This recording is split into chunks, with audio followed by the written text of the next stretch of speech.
एक हफ्ते बाद हॉस्पिटल में डॉक्टर शुक्ला वरदान का ट्रीटमेंट कर रहे थे। वहीं पे विश भी अब अच्छी हो गई थी और उसको हॉस्पिटल से डिस्चार्ज मिल गया था। विश की रिकवरी अच्छे से हो गई थी तो अब वो अपने कैफ़े आ जा सकती थी।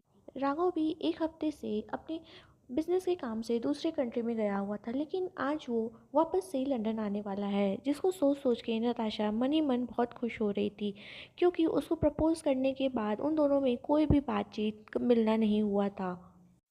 शाम हो गई थी। राघव की फ़्लाइट के आने का टाइम हो गया था। वरदान तुरंत हॉस्पिटल से निकलता है और राघव को फ़ोन करता है। राघव बोलता है बस जस्ट अभी फ़्लाइट लैंड हुई। वरदान बोलता है कि मैं बस 10 मिनट में एयरपोर्ट पहुंचता हूं। तो थोड़ी देर में वरदान एयरपोर्ट पहुंच जाता है। जल्दी ही राघव भी एयरपोर्ट के बाहर आ जाता है और दोनों दोस्त खुश होकर आपस में गले मिलते हैं। और राघव बोलता है मिस यू ब्रो। वरदान बोलता है मिस यू टू, तेरे बिना बहुत बोर हो रहा था, चल अब जल्दी कार में बैठ, मैं बस थोड़ा सा काम है आता हूँ। इतना बोल के वो आगे जाने लगता है और वहीं राघव जाके कार में बैठ जाता है। राघव फील करता है कि पीछे से किसी ने उसको जोर से हग कर लिया है और उसके सर पे एक सॉफ्टली किस कर रहा है। राघव चौक के पीछे देखता है। वो नताशा को देख के शॉक हो जाता है और बोलता है नताशा तुम यहाँ कैसे। नताशा बोलती है कि मुझे वरदान भैया यहाँ पे लाए हैं। जब वो आपको लेने निकले थे अपने घर से तभी उन्होंने मुझे फ़ोन कर दिया था कि चलो राघव को सरप्राइज़ देते हैं, तुम्हें देख के वो खुश हो जाएगा। तो मैं भी फटाफट से रेडी हुई और वो मुझे मेरे घर से पिकअप किया और मैं यहाँ आ गई। क्यों, आपको मुझे देख के अच्छा नहीं लगा। राघव स्माइल करते हुए बोला बहुत अच्छा लगा। दोनों बात ही कर रहे थे तभी वहाँ पे वरदान आ गया और बोला कैसा लगा ब्रो मेरा सरप्राइज़ तुझे। चल अच्छा, तुझे बताने की ज़रूरत नहीं है, तेरे चेहरे की ये बड़ी वाली स्माइल देख के ही मुझे पता चल गया कि तुझे सरप्राइज़ बहुत अच्छा लगा। वरदान ने मजाकिया ही लहजे में राघव को बोला। फिर तीनों एक साथ एयरपोर्ट से बाहर निकल गए। थोड़ी दूर गए थे तभी नताशा का फ़ोन रिंग होता है। फ़ोन पे विश होती है। नताशा बोलती है हाय विश, कैसी है तू, अब ठीक है ना तू। वाह, इतने दिन बाद मैं तेरी आवाज़ सुनी, अब जाके दिल को तसल्ली मिला। दोनों फ्रेंड में बातें होने लगती हैं। थोड़ी देर बात करने के बाद नताशा फ़ोन रख देती है। तभी वरदान बोलता है काफ़ी स्ट्रेंज सा नाम है तुम्हारी फ्रेंड का विश, ये कैसा नाम है। नताशा बोलती है हाँ वो यूनिक है इसलिए उसका नाम भी यूनिक है। तभी राघव वरदान को चिढ़ाते हुए बोलता है तू बड़ा इंटरेस्ट ले रहा है उसकी फ्रेंड में। वरदान बोलता है तो कुछ ज़्यादा ही दिमाग नहीं लगा रहा है, मैंने तो बस ऐसे ही पूछ लिया। फिर सब हंसने लगते हैं और थोड़ी देर में कार वरदान की विला के पास पहुंच जाती है। अब वरदान ने अपने घर की सिक्योरिटी और अच्छे से बढ़ा दी थी, क्योंकि अटैक के बाद वो कुछ दिन तक राघव के घर पे ही था। लेकिन इस एक हफ्ते में उसने अपना सब कुछ मैनेज कर लिया था और वापस से अपने घर में शिफ्ट हो गया था। राघव बोलता है लेकिन वरदान मुझे तो घर जाना था ना, मम्मी पापा से बोला था मैंने कि मैं आधे घंटे में पहुंच जाऊंगा। वरदान बोलता है डोंट वरी, मैंने उन लोग को बोल दिया है कि राघव यहाँ से होते हुए जाएगा। राघव रिलैक्स हो जाता है। वहीं नताशा भी टेंशन में रहती है। वो तो अपने घर पे झूठ बोल के आई थी कि उसकी एक्स्ट्रा क्लासेस हैं, 1 घंटे में आ जाएगी। राघव उसका फेस देख के समझ जाता है कि नताशा टेंशन में है। फिर वो अपनी पलकें झपकाते हुए नताशा को आंखों ही आंखों में समझा देता है। नताशा भी रिलैक्स हो जाती है। तभी वरदान राघव से बोलता है राघव मुझे तुझसे कुछ इंपॉर्टेंट बात करनी है, इसलिए मैं तुझे डायरेक्ट यहाँ पे लेके आया हूँ। वरदान नताशा से बोलता है नताशा बी कंफर्टेबल, यहाँ पे आराम से बैठो, बस मैं 10 मिनट लूँगा राघव से, उसके बाद ये फ्री है। नताशा हाँ में सर हिलाती है। फिर घूम के घर देखने लगती है। थोड़ी देर बाद वहाँ मैरी आंटी आ जाती हैं, मतलब कि वरदान की स्टाफ। वो नताशा नताशा को बोलती है मैम सर ने आपके लिए नाश्ता भिजवाया है, आप प्लीज़ बैठ के इसको खा लीजिए। नताशा बैठ जाती है और खाने की चीज़ों को देख के अपनी आंखें बड़ी करके बोलती है ये नाश्ता है, इससे कम तो मैं खाना खाती हूँ। एनीवेज वो एक बटर टोस्ट उठाती है और खाते खाते अपना फ़ोन स्क्रॉल करने लगती है। उधर राघव वरदान एक ही रूम में थे और राघव बोलता है वरदान सब ठीक तो है ना, इतना इम्पोर्टेंट क्या बात हो गया बता मुझे, तू टेंशन में तो नहीं है, कोई प्रॉब्लम तो नहीं है। राघव ने ढेर सारे सवाल वरदान से पूछ लिए। वरदान उसको एक चेयर पे बैठाते हुए बोलता है कि आज मैं डॉक्टर शुक्ला से मिला था, उसने उन्होंने मेरा फिर से सेशन लिया था और तुझे पता चला आज के सेशन में क्या हुआ, मुझे मेरा और उसका अपना पिछले जन्म का नाम पता चला। राघव शौक होके वरदान की तरफ देखने लगता है और उठ के खड़ा होके बोलता है अच्छा बताओ क्या है। वरदान बोलता है उसका नाम वैदेही था और मेरा विक्रम। राघव थोड़ा सा गहरी सांस लेके बोलता है कि चल अच्छा है, कुछ तो क्लू मिला, कम से कम नाम तो पता चला। वैसे पेंटिंग तूने लगा दी है ना सारी अच्छे से। वरदान बोलता है हाँ मैंने लगा दी है, तुझे अभी वहीं ले जाता हूँ, लेकिन लेकिन सबसे पहले तू चल के कुछ खा ले, और तुझे पता है मेरे भी पेट में चूहे दौड़ रहे हैं, तेरे आने की खुशी में मैंने भी लंच नहीं किया था, चल के पहले हम लोग कुछ खा लेते हैं। राघव हंसते हुए बोलता है चल अच्छा। थोड़ी ही देर में मैरी आंटी और स्नैक्स की प्लेट लाके टेबल पे लगा देती हैं। नताशा बोलती है ये किसके लिए है? मैरी आंटी बोलती हैं ये दोनों सर के लिए है, आप टेंशन मत लीजिए, आपको पूरा नहीं खाना है। इतना बोल के वो चली गई। थोड़ी देर में राघव और वरदान आके नताशा के साइड वाली चेयर पे बैठ जाते हैं। तभी वरदान बोलता है अरे ये क्या है नताशा, तुमने तो कुछ खाया ही नहीं। नताशा बोलती है वरदान भैया मैं इतना नहीं खाती हूँ। राघव उसको चिढ़ाते हुए बोलता है हाँ तभी तुम सिंगल बॉडी हो, एक फूक में उड़ जाओगी। नताशा उसकी तरफ गुस्से में देखती है और फिर अपना अपना स्नैक्स फिनिश करने लगती है। तीनों नाश्ता करते हैं। तभी वरदान बोलता है राघव चल दिखाता हूँ तुझे, मैंने सब पेंटिंग अच्छे से लगा दी है। तभी नताशा बीच में बोल पड़ती है वाह पेंटिंग, यहाँ पेंटिंग बनाने का किसको शौक है? पता है मुझे पेंटिंग्स बहुत पसंद है, लेकिन मुझे तो बनानी आती नहीं, मुझे भी देखना है कौन सी पेंटिंग। नताशा बहुत ही एक्साइटेड रहती है। राघव और वरदान एक दूसरे को देखते हैं। तभी राघव वरदान को रिलैक्स होने के लिए बोलता है। तभी वरदान नताशा से बोलता है एक्चुअली पेंटिंग मुझे भी बनाने का शौक़ है, मैं राघव को अपनी पेंटिंग दिखाने के लिए ही यहाँ लाया हूँ, मैंने कुछ पेंटिंग्स बनाई है। नताशा बोलती है ये क्या वरदान भैया, आप मुझे अपनी पेंटिंग नहीं दिखाएंगे क्या? वरदान राघव की तरफ देखता है और फिर बोलता है बिल्कुल दिखाऊंगा, क्यों नहीं दिखाऊंगा।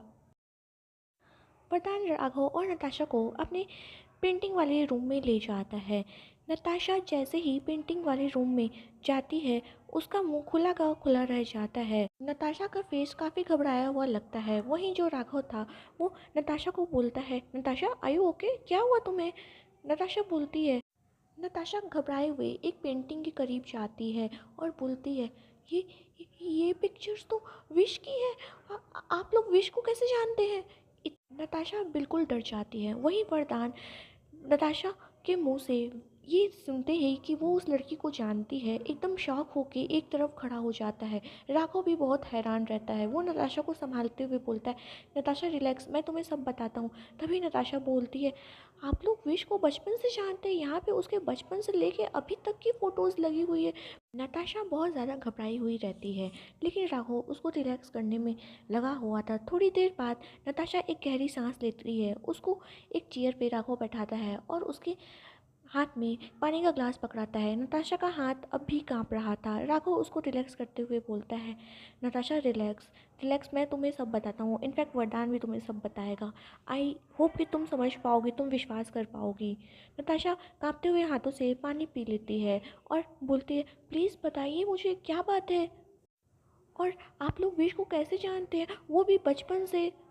राघव और वरदान नताशा को बारी बारी से पूरी बातें बता देते हैं। वहीं नताशा का मुंह खुला का खुला रह जाता है। तभी वरदान आके नताशा के पास एक चेयर खींच के बैठ जाता है और उसके सामने रिक्वेस्ट वाले टोन में बोलता है नताशा प्लीज़ प्लीज़ अगर मुझे अपना भाई मानती हो सच में तो प्लीज़ मुझे एक बार बता दो कहाँ है वो, मुझे उससे मिलना है। मुझे पता है नताशा कि तुम्हें मेरी एक भी बात पे भरोसा नहीं है, लेकिन अगर तुम्हें भरोसा नहीं हो रहा है तो तुम मेरे साथ चलो, मैं तुम्हें डॉक्टर शुक्ला से मिलवाता हूँ, वो तुम्हें सब कुछ क्लियर कर देंगे। नताशा बोलती है मैंने कब कहा वरदान भैया कि आपको मुझे आप पे भरोसा नहीं है या आप झूठ बोल रहे हैं मुझसे? मैं मानती हूँ आपकी बात कि आप सच बोल रहे हैं। राघव और वरदान एक दूसरे का फेस देख रहे थे और दोनों बहुत हैरान थे। उन्हें ये उम्मीद ही नहीं था कि उस लड़की का पता नताशा के थ्रू चल सकता है। तभी दोनों साथ में बोलते हैं वैसे नताशा तुम अपने फ्रेंड को कब से जानती हो? नताशा बोलती है बचपन से, हम लोग बचपन से ही स्कूलिंग साथ में करते थे और हम लोग साथ में ही घूमते फिरते थे। चलिए मैं आप लोग को हम दोनों की कुछ फ़ोटोज़ दिखाती हूँ। नताशा अपने फ़ोन से सारी फ़ोटोज़ राघव और वरदान को दिखा देती है। दोनों एकदम हैरान रहते हैं क्योंकि वो फ़ोटो हूबहू उस पेंटिंग वाली लड़की से मिलती थी। राघव एक गहरी सांस लेके बोलता है चलो ये प्रॉब्लम तो सॉल्व हुई। तभी नताशा उठ के खड़ी हो जाती है और बोलती है प्रॉब्लम सॉल्व नहीं हुई, प्रॉब्लम और बढ़ गई। अभी कुछ दिन पहले ही मैंने विश का एंगेजमेंट फंक्शन अटेंड किया था। दोनों का मुंह खुला का खुला रह जाता है और दोनों एक साथ बोलते हैं क्या एंगेजमेंट? वहीं वरदान जो कि होपलेस होके एक तरफ खड़ा हो जाता है। नताशा नोटिस कर रही थी कि वरदान, जो कि एकदम होपलेस होके एक साइड खड़ा है, उसके फेस पे तकलीफ साफ झलक रही थी।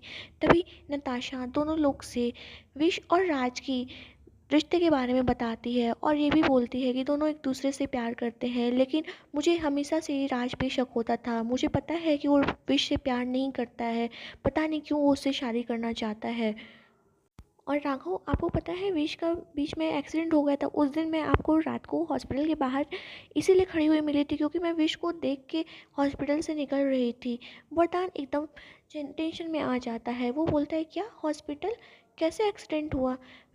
नताशा राघव और वरदान को पूरी बातें बता देती है। वहीं राघव गुस्से में अपनी मुट्ठी बंद कर लेता है और वरदान को बोलता है, वरदान तू रिलैक्स कर, हम लोग कुछ करते हैं। अभी तक नताशा के थ्रू हमें विश का पता चल गया है, हम जल्दी उससे मिलने का कोशिश करते हैं। तभी नताशा उठ के खड़ी होती है और बोलती है कि जल्दी क्यों, मैं आज ही आप लोग को मिलवाती हूँ उससे। मैंने बताया था ना, उसकी मम्मी और वो मिलके एक कैफ़े चलाते हैं। विश के पापा और दादा एक कार एक्सीडेंट में मारे गए थे, इसलिए वो बस अपनी दादी और माँ के साथ रहती है। नताशा विश के फैमिली बैकग्राउंड के बारे में पहले ही उन लोग को बता दी थी। थोड़ी ही देर में तीनों निकल जाते हैं। करीब आधे घंटे बाद कार आके विश के कैफ़े के बाहर रुकती है। वहीं वरदान का दिल तो ज़ोर ज़ोर से धड़क रहा था कि वो कैसे विश को फेस करेगा। राघव उसका हाथ अपने हाथ में लेके बोलता है, ब्रो टेंशन मत ले, I am always with you.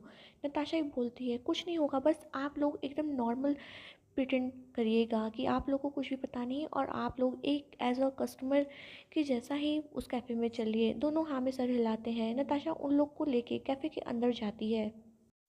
तीनों जाके कैफ़े में बैठ जाते हैं। वहीं वरदान की आंखें बार बार विश को ही ढूंढ रही थी।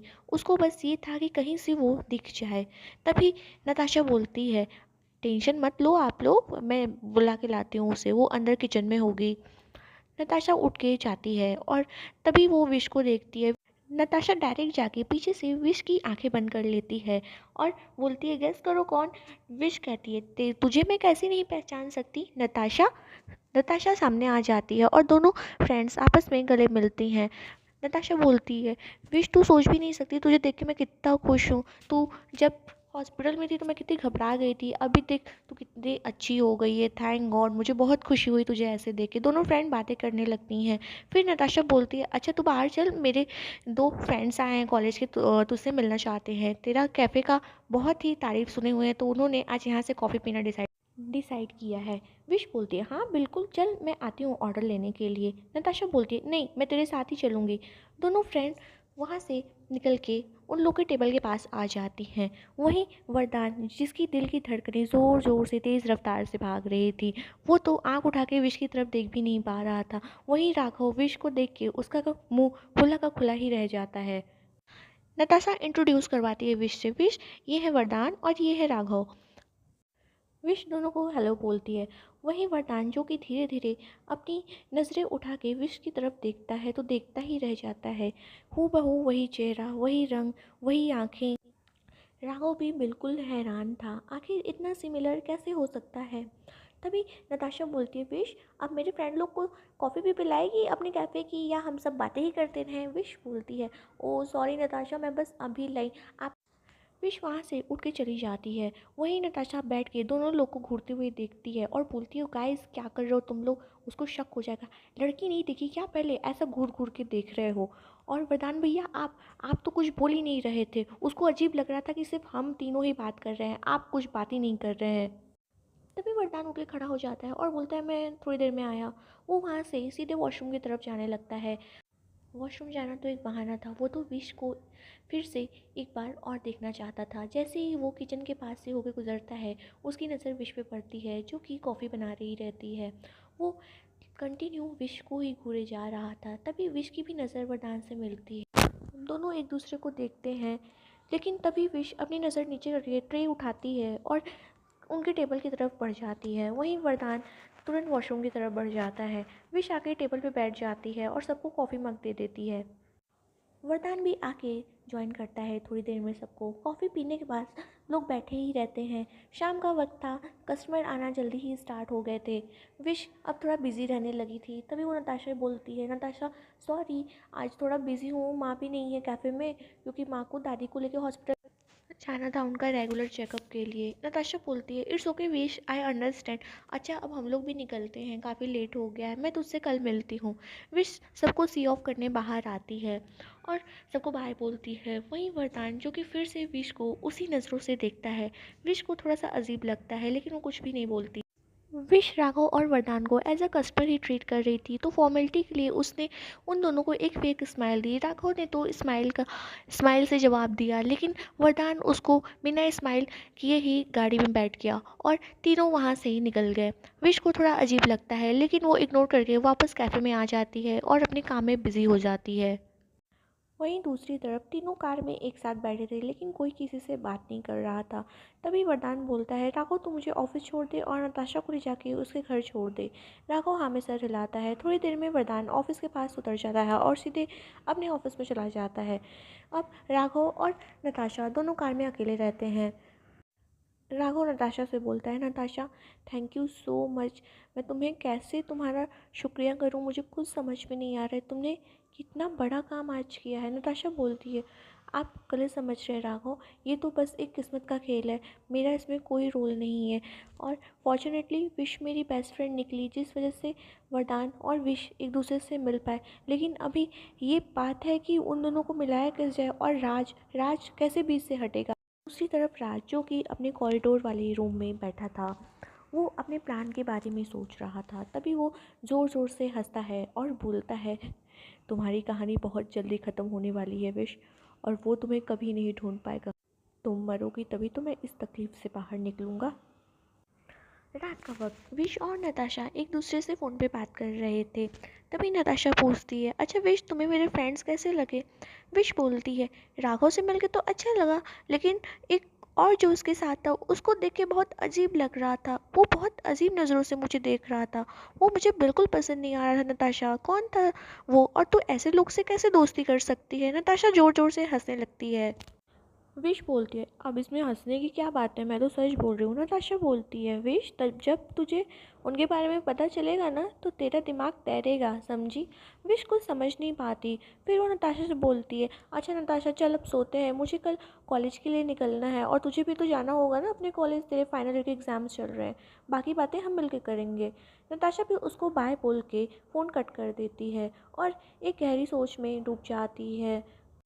फिर वो अपना फ़ोन उठाती है और राघव को कॉल करती है, लेकिन राघव उसका कॉल बार बार डिस्कनेक्ट कर रहा था। फ्लैशबैक 2 घंटे पहले नताशा और राघव एक साथ कार में थे। दोनों एक दूसरे से विश और वरदान की ही बातें कर रहे थे। वहीं राघव जिसकी नज़र बार बार नताशा के लिप्स पे ही जा रही थी, वो कार चलाने में कंसंट्रेट नहीं कर पा रहा था और नताशा भी ये नोटिस कर रही थी। वो राघव से पूछती है क्या हुआ राघव, आपको कोई प्रॉब्लम है क्या। राघव बोलता है वो मुझे प्यास लग रही है। नताशा बोलती है ओके आप कार साइड में लगाओ, मैं बाहर से पानी का बॉटल लेके आती हूँ। राघव बोलता है ओके। राघव कार को साइड में पार्क कर देता है। नताशा जो कि दरवाज़ा खोलने का कोशिश कर रही थी लेकिन उससे दरवाज़ा खुल नहीं रहा था। राघव ने पहले ही अपने साइड से कार के दरवाजे पे चाइल्ड लॉक लगा दिया था। नताशा बोलती है राघव खुले, इसको खुल नहीं रहा है। राघव दरवाज़ा खोलते टाइम उसके सीट के करीब आता है और धीरे धीरे उसके लिप्स के पास जाने लगता है। नताशा राघव की सांसों को अपने फेस पे महसूस कर पाती और बोलती है Raghav please no, Raghav please no. Natasha 2 बार बोलती है लेकिन राघव तो उसके लिप्स को ऐसे देख रहा था जैसे कि अभी खा ही जाएगा। नताशा अचानक से राघव को खुद से दूर करती है जिसकी वजह से राघव को झटके से सिर पे चोट लग जाती है। नताशा अपने दोनों हाथों से अपना मुंह दबा लेती है और राघव से बोलती है I am so sorry Raghav, आपको लगी तो नहीं ना, I am so sorry, actually मैं अभी प्रिपेयर नहीं थी इस वजह से ऐसा हुआ, I am so sorry. Raghav कुछ भी नहीं बोलता है, उसका फेस गुस्से में एकदम लाल हो जाता है। वहीं नताशा जो कि रास्ते भर राघव को मनाते हुए जा रही थी लेकिन राघव उससे कुछ नहीं बोलता है। थोड़ी देर बाद नताशा का घर आ जाता है और राघव जो कि दरवाजे का लॉक खोल के उसको ये जता देता है बिना बोले कि तुम्हारा घर आ गया है, अब तुम जा सकती हो। नताशा अपनी आंखों में आंसू भरे हुए ही कार से उतर जाती है और जैसे ही वो उतरती है राघव एक ज़ोरदार स्पीड से कार लेके वहाँ से चला जाता है। राघव और वरदान दोनों एक साथ ऑफिस में बैठे होते हैं और कुछ फाइल्स स्टडी कर रहे होते हैं। तभी राघव वरदान से बोलता है अच्छा वरदान बता आगे क्या करना है, क्या सोचा है तूने अपनी लाइफ को लेके, अपनी पर्सनल लाइफ को लेके सॉरी। वरदान बोलता है पता नहीं यार, आज आज उसको देख के मुझे बहुत तकलीफ़ हो रहा था। फिर अचानक से वरदान अपने एक्सप्रेशन और अपने टोन को चेंज करते हुए बोलता है लेकिन वो मुझे चाहिए। राघव तुझे पता है ना। राघव बोलता है क्या मैं वही सोच रहा हूँ जो तेरे दिमाग में चल रहा है। वरदान एक सरकास्टिक से स्माइल देता है और बोलता है हाँ। राघव बोलता है नो नो ब्रो, ऐसा कुछ भी मत करना, ये गलत होगा। वरदान बोलता है तो क्या करूँ, उसकी जान खतरे में डालूँ। ऐसा करने के लिए मुझे वही चीज़ फॉलो करना होगा। तभी वरदान नोटिस करता है कि राघव का फ़ोन बार बार रिंग हो रहा है और राघव डिस्कनेक्ट कर रहा है। वरदान बोलता है किसका फ़ोन है जो तू डिस्कनेक्ट कर रहा है।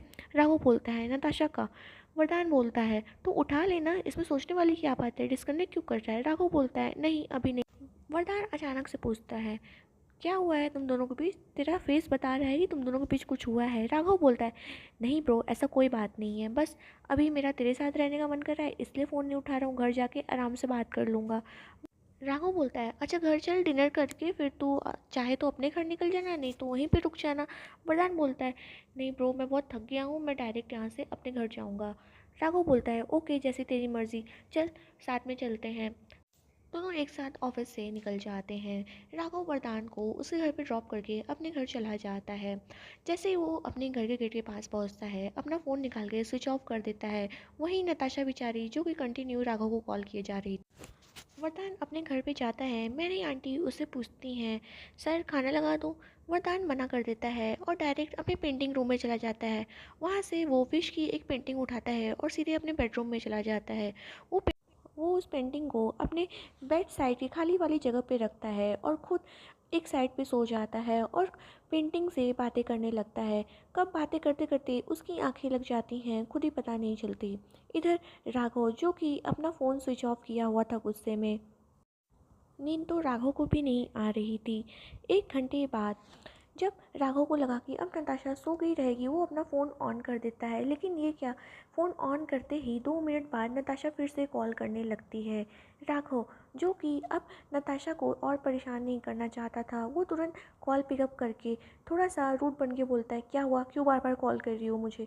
नताशा रोते हुए बोलती है Raghav please I am sorry, उस टाइम मैं रेडी नहीं थी, ये सब सडन हुआ इस वजह से ऐसा हुआ, आई एम सो सॉरी, आइंदा से ऐसा नहीं करूँगी। आई एम सॉरी मैंने आपको हर्ट किया। अब आपको जो भी करना होगा मेरे साथ आप कर लीजिएगा, मैं कभी मना नहीं करूँगी, आई प्रॉमिस, आपकी कसम। राघव ये सब सुन के थोड़ा सा हल्के से स्माइल करता है और फिर नताशा को बोलता है अच्छा जो चाहूँ वो कर सकता हूँ। नताशा हाँ में हाँ बस मिलाए जा रही थी। राघव बोलता है एक बार फिर सोच लो तुम क्या बोल रही हो। नताशा बोलती है हाँ हाँ हाँ आपको जो भी करना होगा आप मेरे साथ कर लीजिएगा, मैं आपको नहीं रोकूंगी, लेकिन प्लीज़ आप मुझसे गुस्सा मत होइएगा।